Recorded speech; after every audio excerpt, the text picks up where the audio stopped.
Preetha, as a woman leader, is there anything which you have thought, and honestly, that any skill, any attitude, any behavior, or any personality trait of yours that you thought, oh my God, this is making me weak?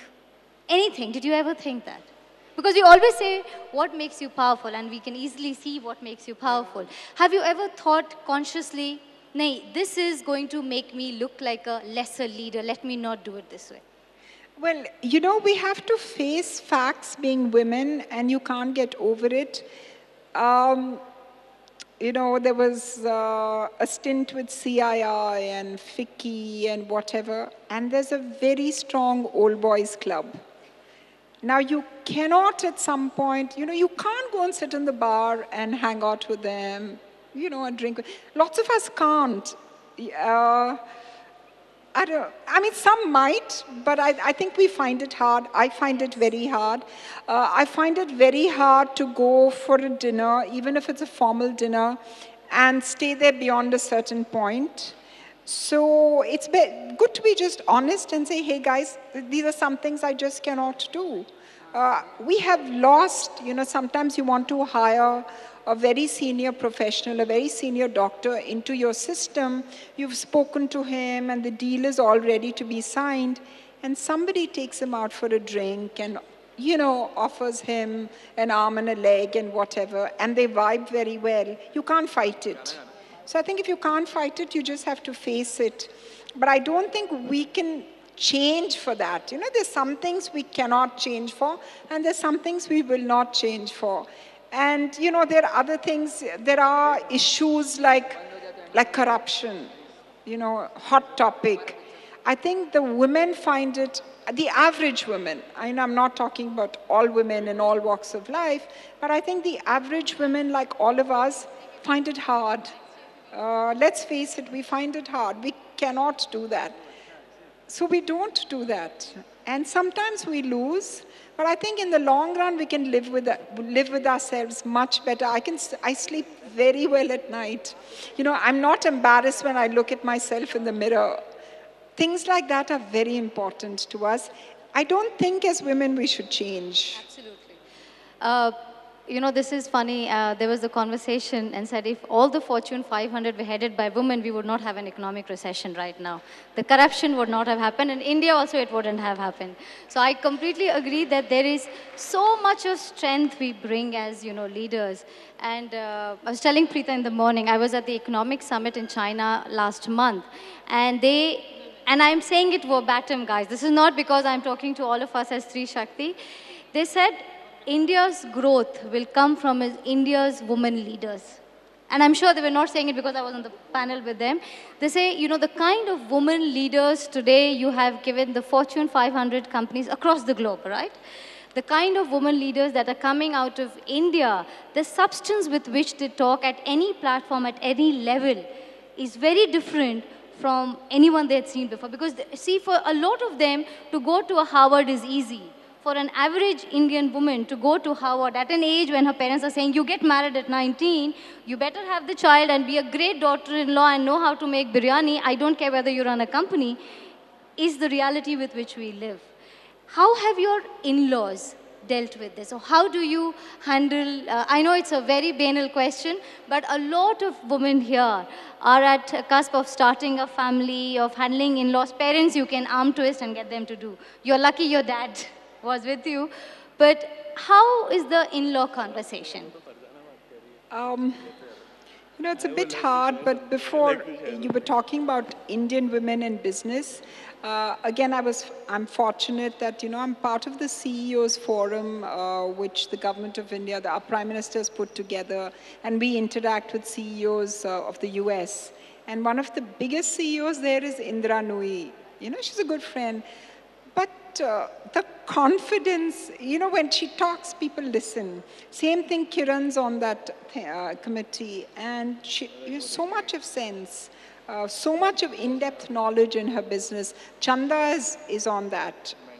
And, they're starting an infrastructure fund to really fund the growth of infrastructure in India. But when these women talk, when all of us talk, and, I was talking health, They really listen, including the President of the United States. Sometimes I think, we're a little bit like Garki Murgi.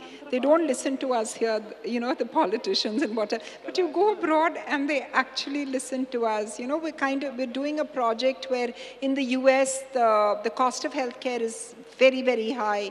And they find they're really going through a tough time. So they're asking people like us, the Indians, to come and tell them, not cheap healthcare. I really argued that when they said Indian healthcare is cheap. It's not cheap. It's high quality healthcare, but with better processes and better outcomes. We're just doing our job much better than our Western counterparts. And let's remember that. So that's really happened. Now the question on a daughter-in-law.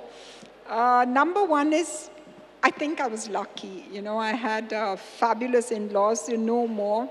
But I remember my mother-in-law telling me, at 8:30, if I'm not in the car, she would send someone to my room saying, what's wrong with her? Is she unwell or whatever? Because, she called my father, Dr. Reddy, her younger brother. Said, that man needs help. He's working so hard. Tell this girl to go and help him. That was the attitude my in-laws had. I'm not saying that everybody would be that lucky, but, personally, I must thank them for the fact that they allowed me to work like this. Also, I think, we as the younger woman, I'm going to be a mother-in-law soon, so now I'm on the other side.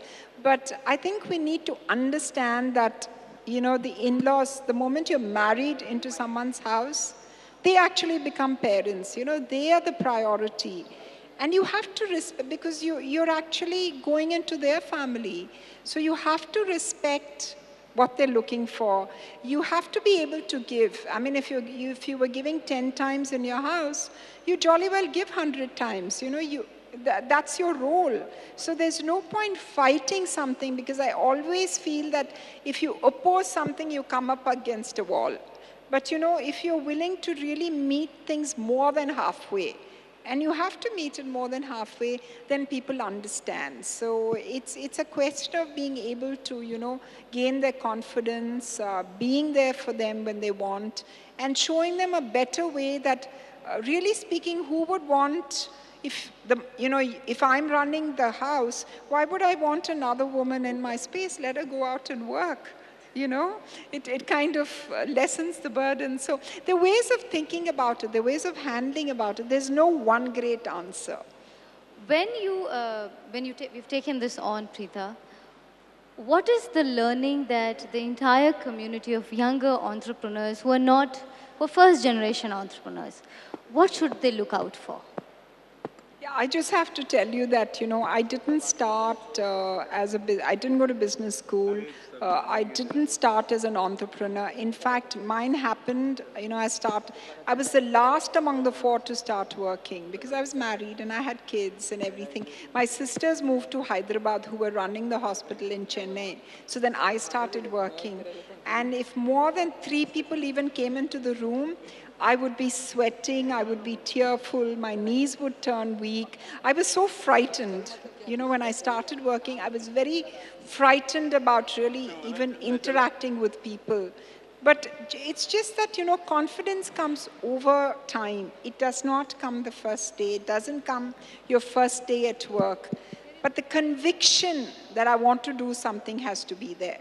That I think is very important. The conviction that, I can do something, just allow me to do it, has to be within you. And if you have that, you should be able to do it. It's, to me, I think belief is power. If you believe something will happen, it will happen.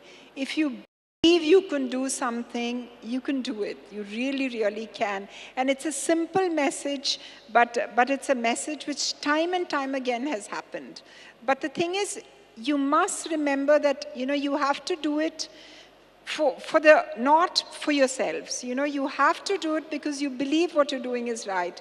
You have to do it for your company. If you have to do something for your family, you have to do it for your family. That's when you find all the doors opening up for you. There's a hidden energy in belief, and if you believe in that, it really, really opens up. And you can talk to like millions of people who've come up the hard way, and we all did. My father couldn't afford a full-time secretary, he shared a secretary with whoever. He came back from the US. He sold his car to buy an ECG machine. So we came up the hard way, but we loved every moment of it. You know, if you ask me what were the tough times, what did you cry about, I can't even remember because we were just so happy with what we were doing. My biggest high today is if I've seen a guy 4 days ago in the ICU with hundreds of tubes and the doctor saying, 10% chance of success. If that guy survives, and he goes out of our doors, I think that's the biggest high anyone can get. And that's in my business. Each one of you will have your highs from your own business, but it all comes with the power of conviction. And to me, belief is power. What do you have to tell about all the women on health? We don't look after ourselves. You know, how do they need to focus? You know, how in the rahagar of life, of everyday life, daughter, mother, sister, wife, all the roles we play, we put ourselves always at the end. You know, at the flight, they said, put the oxygen mask yourself, then help. But as Indian women, and I'm personally one of them, we never do. We don't get time to do yoga or go for that walk or go to the spa because everyone will say, oh my God, has gone to the spa, doesn't have priority for the family. I want you to pass the message, how important that is. Okay, I'm going to be really tough on all of you, okay? Forgive me for that. But, you know, how many of you watch these wonderful television serials? Can you raise your hands?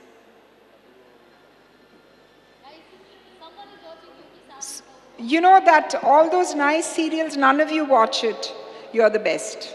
Don't watch it. For just one reason, watch it for every other reason. The women look fabulous, you know, it's de-stress. For all those reasons, watch it. But this whole Bharat ki Nari concept, you know, we have to sacrifice. I have to fast on Mondays. Please fast. It's good for you. But don't fast because, you know, I'm being the sacrificing, wonderful woman in the house and all that. It's just an awful attitude which we all seem to have, you know. I'm doing it for you, darling, you know. How many times are we saying that? We're saying that. And what happens is, husband's health is important. But the husband, you know, I will cook and I'll put that little extra ghee in his food because it tastes so good. And then my children, I will pack lovely lunch boxes for them because they love me for it.